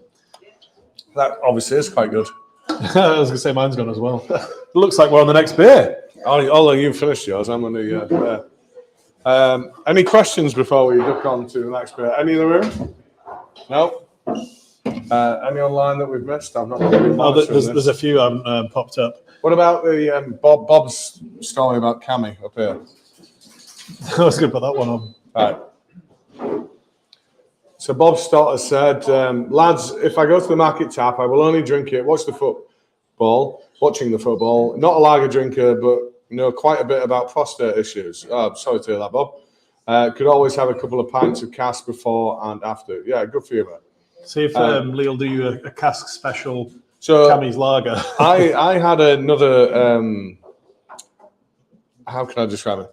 A well-renowned brewer in our industry who I'm not going to name because I don't know if their health issues are public knowledge, but they contacted me the other day to say, I'm really pleased to see you doing something to support the prostate cancer charity because I've just had my prostate out after having had issues. And it's a guy that, I haven't told you this, I'll tell you, but that we both massively respect and has conceded with some of the most iconic beers in our industry. And he's had some issues of late and just wanted to give his thanks for us getting involved with this. Nice. So that was nice. So what was Bob's one up above about? I don't know how you share these. How do you share that one there? So Bob Scott, once again, he'd met Cammy on a ferry to Bilbao many moons ago. Had a lovely chat about footy and stuff. He was a skate, an ex-Pompey, Portsmouth player, and me, a scummer from the red cider pants. Really nice bloke. He is, honestly. You won't believe how accommodated and down to earth this guy is. Unless you come to one of our venues when we're running one of these events, and then you get to find out for yourself. Yeah. Get him here. So, well, we'll see what we can do. Pete's got some nice things to say about me tonight. I'm waiting for it to come up here. So you can, come on, where is it? There it is. Peter Allen. He has the bladder of a small child. I tell you what, if a small child can drink as much as I've been drinking. Do you remember when we've had many cease and desists over the year because we do somewhat walk the line in terms of our naming of beers and our branding of beers. And we did, what was the Toy Story themed beer the other Nougat Friend. Yeah, we did this beer called Nougat Friend. You can call it Nougat Friend. Yeah, You've Got a Friend, the kind of song from Toy Story. And we did put some of the kind of toy images on it, like the little alien thing and whatever. Our branding guy's got a little close to the bone on this one. Yeah, well, what should have been the problem should have been copyright conflict. They should have come after us conflicting with other people's trademarks and so forth. But what we ended up having was a regulatory body called the Portman Group coming after us who said that we were trying to market beer to children. It's like, it's an 8.5% stout exclusively available in the beer aisle. How on earth are we marketing to children? But yeah, we had to pull the beer. We had to destroy the remaining cans that we had not yet used. But anyway, right. I think Wayne is giving us a subtle hint that we're moving on to the next beer. I just blocked Lee on the script stream and put a can over his face. So the the next beer is Black Tiger, which is a collaboration we did with our good mates at Guilo. So I wonder if Ian's watching us at home tonight. So I'm the guy that pulls the kind of script, or as near as we have to a script, together for this kind of thing. And I found out something interesting while doing this, and I'm just going to launch straight out with it. See this on the front here? We call this beer Black Tiger, and when I've looked into this, that's a lion. Oh, yeah. That's a lion. Oh. Yeah, so if you look at kind of traditional Chinese iconography, Chinese characters, that is a Chinese lion. There is such a thing as a black tiger. And do you know what a black tiger is? Anyone? No? A black tiger. No, a black tiger is a normal tiger where the black stripes are thicker and they blend together. So there's more black than there is orange. So they become known as black tigers. So that's what a black tiger is. It is not this Chinese lion thing here. So I'm probably really annoyed at that thing right now. So, anyway. Black Tiger. Is it? What is it? So Black Tiger is a ginger stout. So we've spoken a few times, I think, about the American influence on modern UK brewing. And one of the big things that has come out of the US kind of revolution in craft beer has been a beer called Hardywood's Ginger Stout. Anyone had the pleasure of that particular beer? I think it's about... Seek it out. It comes out about once a year. 11%, something like that. Yeah, it's about 11%. They do it in nice 750ml bottles because that's what you want to be consuming 11% beers in. It's about 20 quid a bottle as well. So you'll and it's a ginger flavoured stout, which probably on the surface of it sounds like it wouldn't work, but it works really well. And they've demonstrated that, and they do this once a year, and then you get barrel-aged versions and other variants, and it's a stunning beer. It's a stunning beer. But for the UK market, particularly the way our taxation's gone of late, it doesn't make sense to be doing these really, really big beers anymore. So what we've decided to do is to try and capture that kind of flavour in a smaller beer. So this is 4.8%. It's a rare stout for us that doesn't contain lactose. So like we were saying earlier, we are not completely eradicating that from what we do. We're trying to edge away from a little bit. My wife is lactose intolerant, and she loves our beer. She loves stouts, and for the most part, she's not been able to drink our stouts because we have a tendency to put lactose in them. So she said, "What you going to be tasting tonight?" And I talked to her, and she was like, "That's not got lactose in, has it?" So I need to put a couple of these in my bag to say, "Come to my wife tonight," because it's a rare dark beer in which we have not put lactose. So one of the weird things for me is someone who's drank ginger stouts quite a lot over the last few years was the fact they didn't say bread in it changed the way I perceived the beer. So Hardywood Gingerbread Stout is one of my favourite beers. I think it's amazing. And when the team said, "Oh, we're going to do Black Tiger, it's going to be a ginger stout," I was like, "Ooh, what?" And then it hadn't dawned on me that is exactly the same. It's the same type of way you make a gingerbread stout. There's nothing different in it, but because we didn't put the word bread in, my brain perceived it slightly differently. And I've got to be honest, I really, really like that. I can't wait to try it on cask. We actually have this beer on cask somewhere. Mitre. I think we've got it on at the market tap in POC on cask. That's the style of beer I really, really like. I think that ABV is quite a good balance for me, and then pull it through an angram, so you get go through the sparkler, give it a little bit of extra life and warm up a bit. I think that's the type of beer that I'd actually really love to drink on cask. But yeah, when the guys told me about it, I was thinking ginger beer more than, and I do get a bit of ginger beer coming through. I'm really, really pleased with how that's turned out. Has anyone ever had a ginger-based beer, and I don't mean traditional ginger beer, in the audience before? Yeah. We tried some. Sorry. We tried some at DMC. Oh yeah, the DMC Brewery in Leeds, relatively new brewery who specialise in ginger beer. We met the guys at Leeds International Beer Festival last year. Really nice guys. I ended up sat drinking with them at a cocktail bar opposite our bar in Leeds at 1 a.m. I was like, why am I out this late when I've got a festival to do in the morning? I was actually being sensible that night. They do like ginger beer, alcoholic ginger beer. Real alcoholic ginger beer and lots of different takes on it. Yeah, really nice stuff. And it's one of the ginger beer is one of the things you don't actually, you don't. You think of it as a childhood thing, as a non-alcoholic drink. But with the guys from Guaylo who we did the collab with, they've got a beer in Australia called Ginger Beast, and it was a alcoholic ginger beer, and that's why we started talking to them about doing the ginger thing in the first place. And I think it's worked really well. A few people back home drinking ginger beers as well. So Alan in Park has been saying the cask version differs to the can in taste. Yeah, I had one from Sinister and it was disgusting. Sinister. I don't think I should say that on stream, but you had I think you already have. You had a beer you didn't quite like. Yeah, one's never been drunk. I had to. Yeah, I guess maybe that's down to the potency of the ingredient. I guess it would be all too easy to go overboard with something like ginger. One of our former brewers, Jack, set up a brewery called Tartarus in Leeds. They specialise in crazy strong beers. So Tartarus have done a gingerbread double porter called Witch. It's a great beer, apparently. So every time my partner Sal, if she's watching, pretty much bans me from going to speak to Jack at beer festivals because his beer's so strong that I end up getting a bit carried away when I'm talking to him. So I do know, hats off to Jack. He's doing some great beers, but I really love their branding as well. Really, really good, strong branding they've got on their beers. I guess he's on stream. Joanna, there you are. So this is Joanna, who we referenced earlier. So sat with a foot up, elevated, I hope. Drinking along. I hope you're being a good patient. I've been told you're not even allowed to let your foot touch the floor.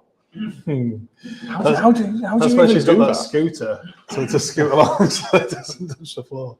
But how would you just moving from the bedroom to the front room or something? How do you do that without? Well, maybe this is a conversation we need off camera. Yeah, but not now. So what else about Black Tiger? What have we done to what have we done the malt bill to make it? Well, this isn't just ginger, by the way. We may not have mentioned that. So we had a custom ginger flavouring developed. And it's an Asian style ginger flavouring. So I don't know exactly what's in it, but I'm sure lemongrass is one of the characteristics or one of the flavours they put in there. So the stout itself, whoa, both of us lean on the table doesn't help. Stout itself got 7 different types of malt in there. So lots of more specialist malts, chocolate malt, brown malt. Off the top of your head, you know them all. Probably listed on the back. Well, go on, test me then. Oh, they are actually, yeah. Go on. So pale, we would have said. Yeah, definitely got pale malt. We would probably have crystal of some form, like a 150 maybe. No? We'll have roast barley, we'll have Carafa 3 in it. Yeah, definitely. What else? I mentioned the 2 a minute ago. What did you say? Munich.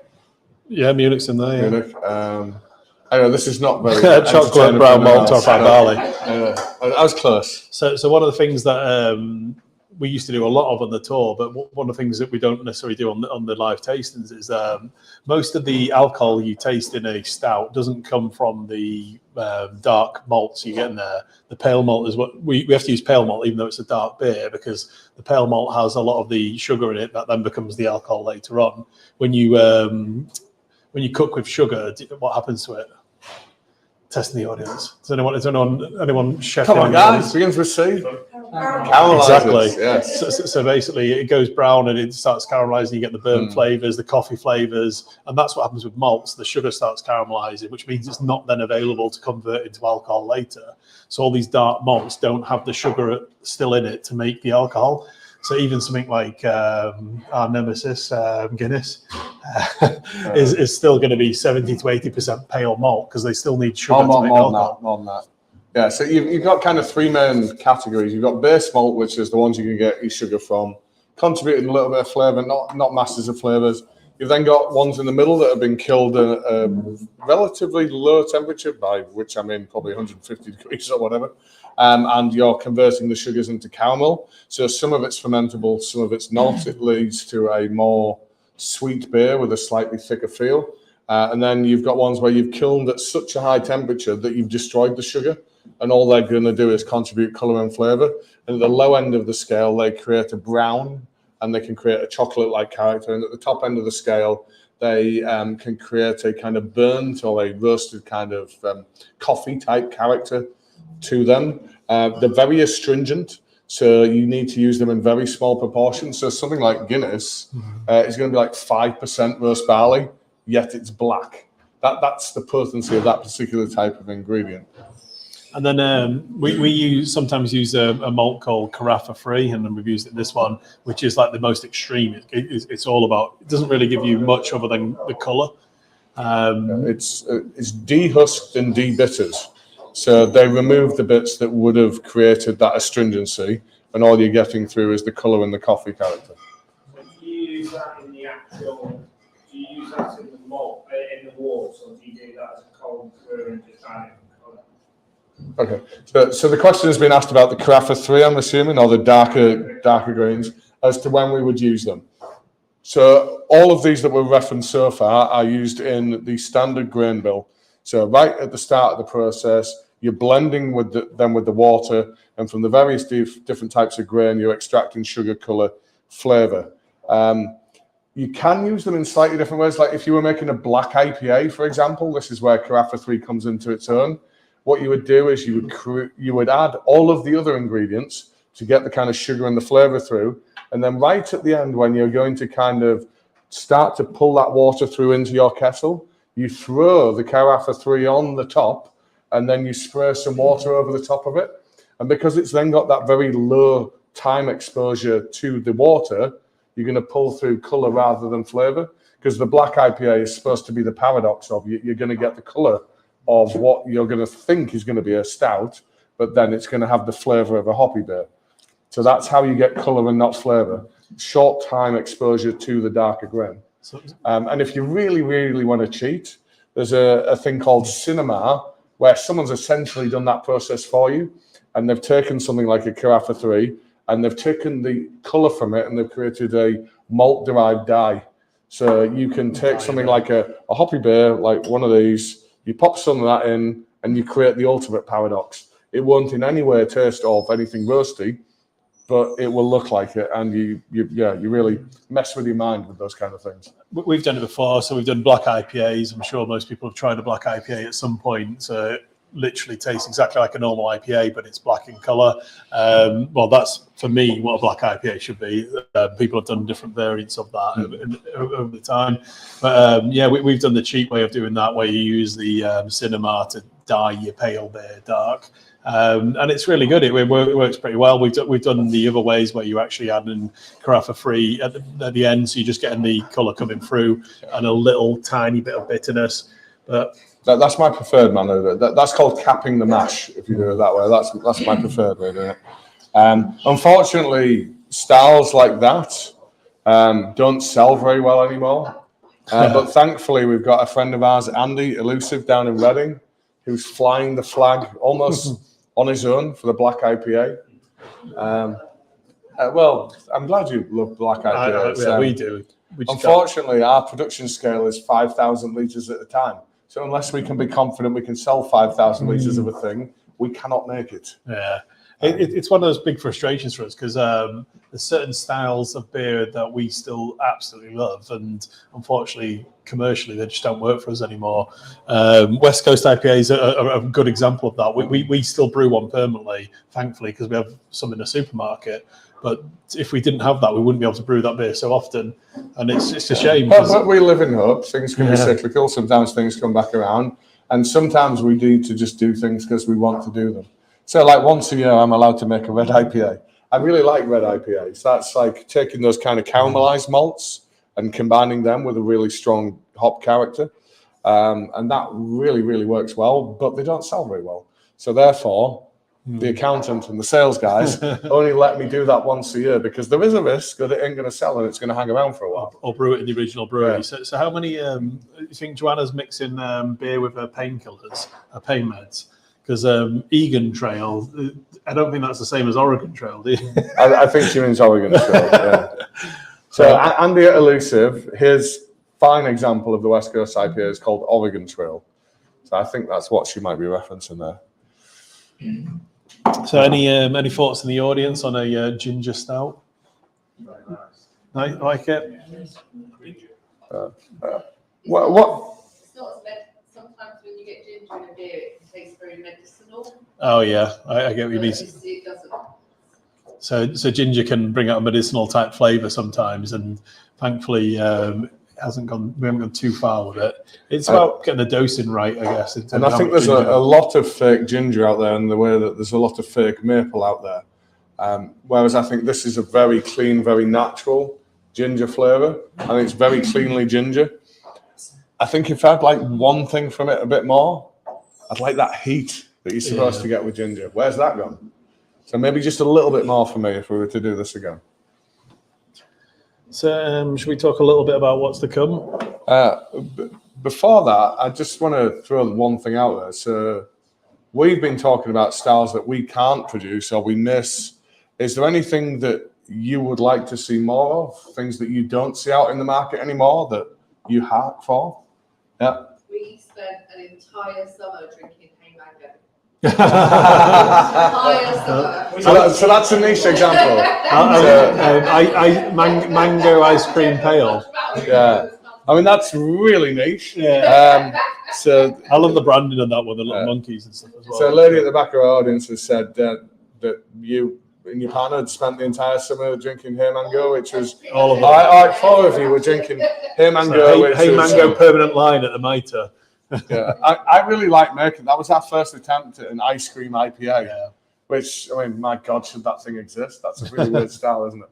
And we got to do some interesting things production-wise with that. So you put masses of apple puree into the kettle at the start of the process, because that puts lots of is it pepsin, whatever the protein compound is, that creates a really thick body stable haze into it. And that kind of is your platform to then create whatever you want to flavor it with. So yeah, really like from a scientific perspective making that beer. Yeah, and really liked it. And we haven't done too many more interpretations of that style, have we? Why not? No, not for a while actually, and people love them. So the one that we always get asked about is Wu-Tang Clan. Well, that's a milkshake IPA. Yeah. But when was the last time we did a quadruple IPA? Oh, George, It was QU Quint. No, we've only done one ever. You'll notice that on the hoppier styles, we don't do really big ones anymore. Something seemed to change in UK drinking culture through the pandemic. So pre-pandemic, people would occasionally have really strong beers. During the pandemic, everybody decided, I don't need to commute, I don't need to see the boss, I'm going to get smashed every night, I'm going to drink silly beers. So they did that for the period of the pandemic. And then coming out of the pandemic, they went, my God, I'm not doing that again. Yeah. They burnt themselves out. They now don't really go near those types of styles anymore. And there really has been a de-escalation in terms of the ABVs that people are willing to consume. So everything seems to be more about the more sessional style of beers now. So whereas pre-pandemic, we might have done 2 dippers a year. In the pandemic, we did 4 in a month or something daft like that. Now we thought we were going to do 1 a year. Now we feel like, well, maybe we might not do them. Well, no, because we struggled. We did a few dippers and then didn't really sell them, and then we brought the birthday dipper out, and we pre-sold out that beer, which was amazing to see. It's been a long time since we've had that. So and we went West Coast style on that one as well. Yeah, so I'd love to do another, at least 1 more dipper this year.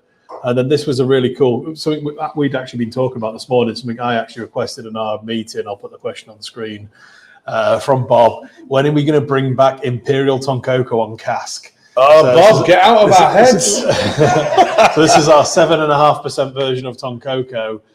We could even squeeze it up to 8%. Now the duties. No, I think we leave it as what it is. So we need to stop leaning on this. But that beer on cask was so good. But it's obviously going to be expensive. It's 7.5% ABV. The tax and duty we pay on it is very, very high.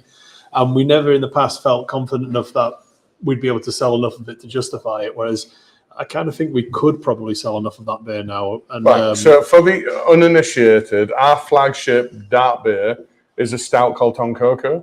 It's 4.3%. It's flavoured with coconut, cacao, tonka beans, and vanilla. And tonka beans are a South American ingredient that's kind of marzipan-y, kind of almondy.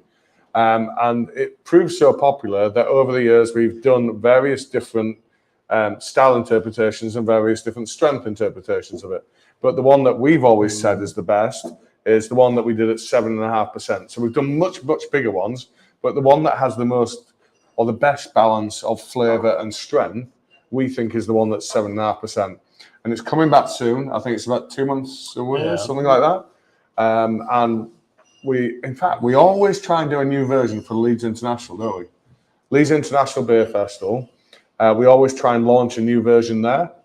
So we'll be doing half a batch as the standard one and then half a batch as the new one. I'd love to tell you what it is, but we don't know yet because we haven't decided. So what we can tell you, though, is standard Tonkoko, so lower ABV Tonkoko. We've got a special version of that coming out in a month. Hazelnut version, yes. So I'm all over my... I grew up in Germany. Well, I was born in Germany, so I spent a lot of time in Germany as a kid. And hazelnut chocolate was kind of the norm. So you think of Kinder, you get all sorts of variants of it.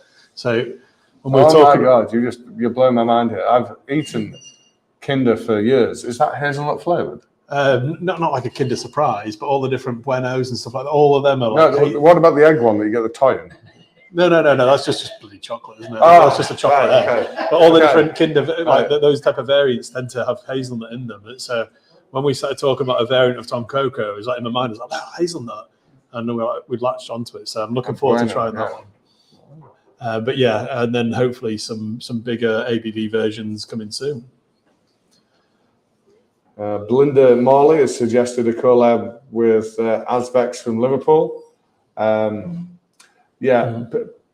maybe politically challenging. We're good friends with Neon Raptor, and I believe there may be a rivalry between Neon Raptor and Asbex. So I think we may lose some friends if we attempted to do that collab.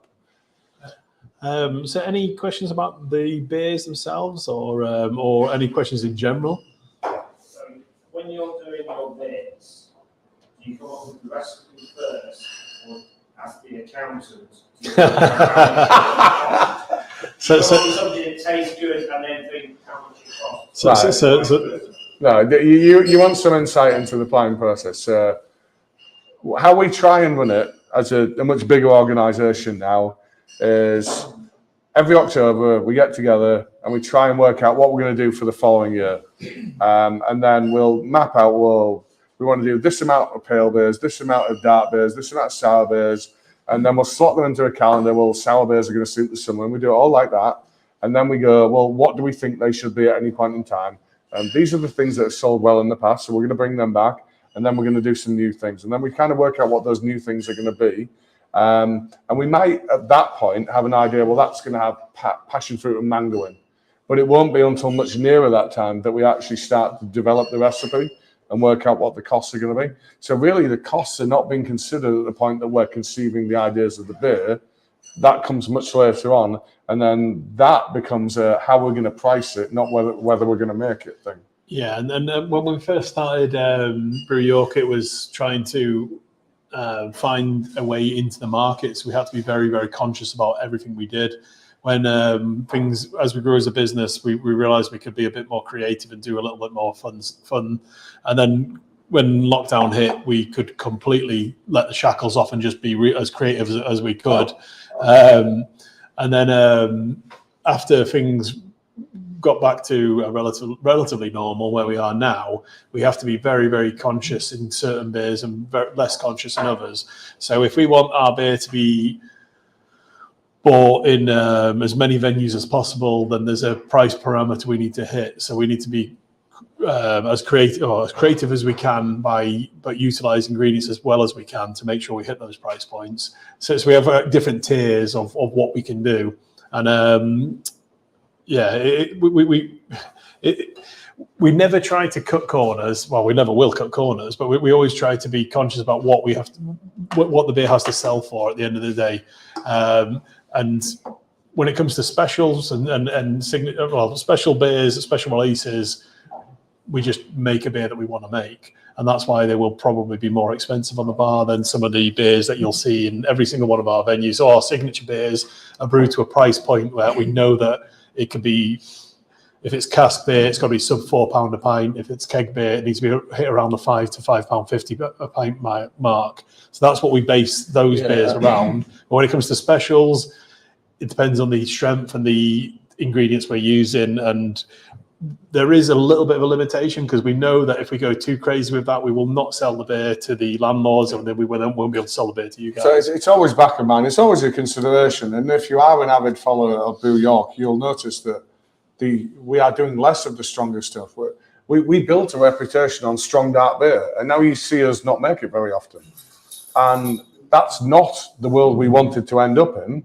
That's the world that the government, with their taxation changes, drove us into.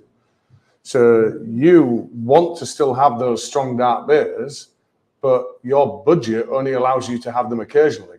Therefore, we can only produce them occasionally. And that's all down to the taxman. They've decided the way in which they're going to influence your health, your consumption of alcohol, is to make the stronger ones more expensive to you. So that's why we can't make them that often. So speaking of which, we got a question from Alan. Will we ever do a barley wine? So this is one of those ones, like we said earlier, where with the Florida device, we're like 8 years old. How come it took us that long? Almost every brewery worth its salt has made a barley wine, yet we've never done one. We actually made a wheat wine once, which is so niche. It's incredible. Why have we never done a barley wine? And for us that like American imported beers, a really nice barrel-aged barley wine is up there with the finest of barrel-aged stouts. So yes, it's something we absolutely want to do, and we are a little bit stunned ourselves that we've not done it yet. And Tyler, one of our top sales guys, keeps telling me he will be able to sell it if we make it. So it will happen. I just don't know when yet. So a couple of other questions we've got. One from Pete Riley. Is booking rooms at new venue going to be available on our website? So yes, sorry, apologies for this. It's taken a long time. So taking on venues with rooms is new to us. And there's certain websites out there like booking.com and Expedia and all those who dominate the scene who are an absolute nightmare to deal with. So we've got 4 rooms. They don't care about us one way or the other. So trying to get the accounts transferred to us in the first place to then be able to use them has been such a pain. And then we now need a website or a company, a portal to integrate all that. So all those different websites, so it all shows on one place for us. So we can still take direct bookings ourselves, which is the best way to book. It's been an absolute nightmare, which you've not even had to even think about for. No, I haven't. But we're almost through it now. I think, like we said earlier, it's been a bit of an annus horribilis so far because of various things, and that's only a tiny part of it. Yeah. But companies like Booking.com saying, "Oh, we can see that it's live," and then we're going, "It's not. It absolutely isn't." We'll reply to you in 4 working days. And we're like, 4 working days without all our rooms available. There's quite a lot. But anyway, that's so we haven't really talked about the rooms on our main Brew York social media or any of our Brew York social media right now because we're just letting Booking.com do their thing. And as soon as we're in full control of it, we'll start talking about it more. We'll put deals out for subscribers. We'll do all these different things that you guys can come and experience it for yourselves. We were just, we're still waiting to get it all fully under control. So I've just put another of Pete's comments on the screen because it was always one of the favourite things I was told in beer. Every beer is a session beer, just as it takes the length. And the phrase I was told was, all beers are sessionable, you just have to adjust the length of the session. Exactly. We had another one from Alan, which is a really great one. So big thanks to Sam in Pocklington for making sure that the guys could join in the live stream tonight. Apparently it's come across really clear, so cheers. Yeah, thank you, Sam. And thanks for joining in, Alan and the team.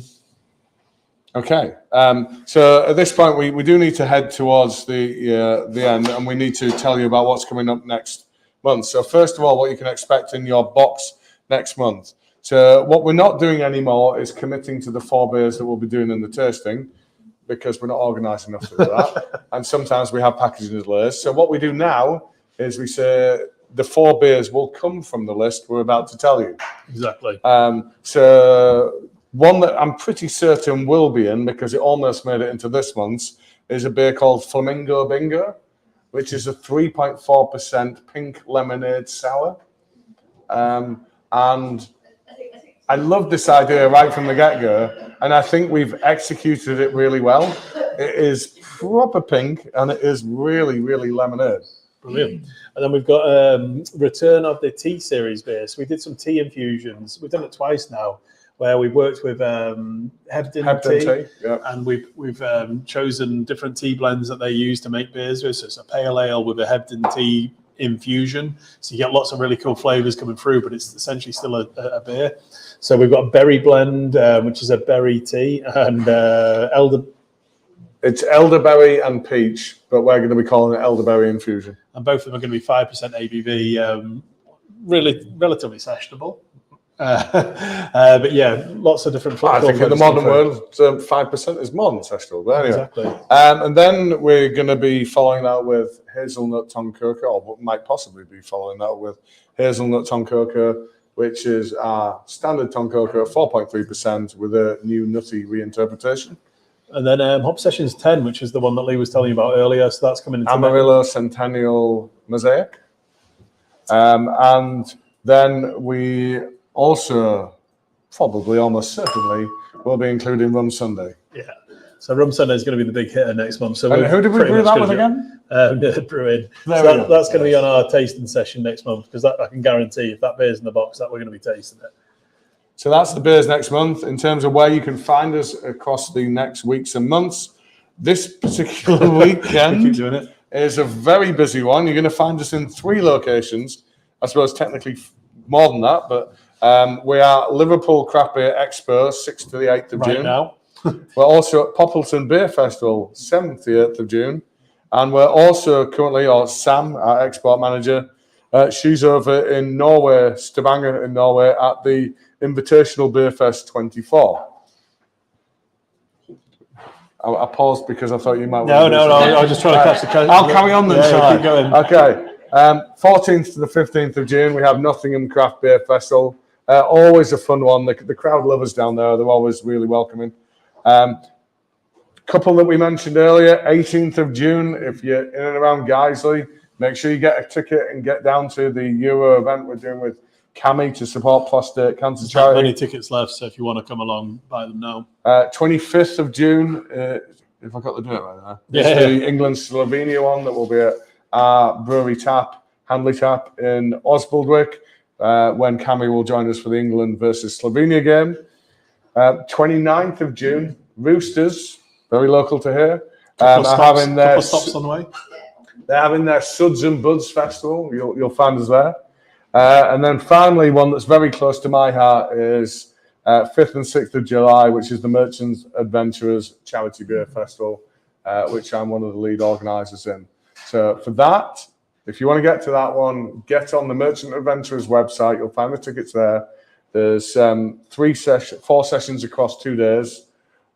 This is to support the education of children, to make sure that state school children get some of the opportunities that some of the private school kids are getting. We've supported 1,300 children so far. They come into the Merchant Adventurers Hall. They have little trading experiences. They pretend that like they're little traders. It's cute to see.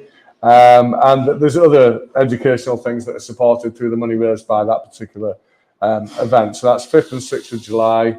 Also, if you wanted to volunteer to work at that, we would give you some beer.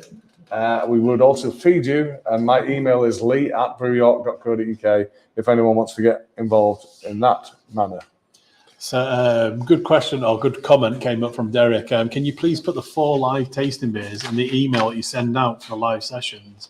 It's hard trying to find it on the online magazine. That seems like a bit of a no-brainer. So if Pete is watching from home, or Ant, or anyone of the marketing team, there won't be. You're gonna have to write this down or remember it. I know. This is why I've left it on for so long, because I will forget. But we need the guys to start doing this, because we sometimes don't know what we're drinking or tasting until like the day of the tasting. So we want you guys to know that. So, and our teams get 40 hours of this through the week. Do you think they want to see us on weekends? So yeah, I'd write that down. We will fix that. So I think that's pretty much it. Last thing to say is our next YouTubes are going to be Friday the 12th of July will be the next one. Location-wise, probably pretty York. sure it's going to be back in York. Probably back in York. One after that, Friday the 9th of August.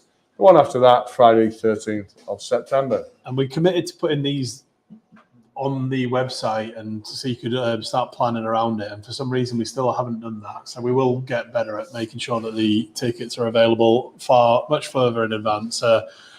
Apologies for that. We will get better, and hopefully you've had a good time. If you've got any questions in the audience, don't worry. Once we go off stream, you can ask us that. But we ourselves in the meantime. So we need to online or not online, if you've got any feedback, thoughts, etc., contact us at info@brewyork.co.uk.